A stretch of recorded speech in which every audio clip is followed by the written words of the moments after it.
TV का popular serial ये रिश्ता क्या कहलाता है इसे अरमान और रूही का किरदार निभावे वाला शहजादा धामी और प्रतीक्षा हुनमुके के मेकर्स शो से बाहर निकाल दिया ना। शो के मेकर राजन शाही दोनों के उनके अनप्रोफेशनल बिहेवियर के चलते शो से बाहर निकलना हुआ। एक खबर से दोनों के फैंस और दर्शक हैरान बना। शहजादा धामी और प्रतीक्षा हुनमुके के शो से बाहर निकाले गई खबर इंस्टाग्राम पर आग की तरफ फैलल बाटे। शो से बाहर भइले के बाद प्रतीक्षा हुनमुके अपने सोशल मीडिया पर एगो क्रिप्टिक पोस्ट शेयर केले वाली।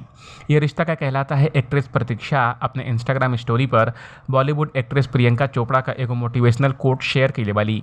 प्रियंका चोपड़ा के एक कोट में लिखल बा, साहस सच्चाई जनले और ओकरे साथ खड़ा भइले से आवेला, तभी तो उ खास बाटे।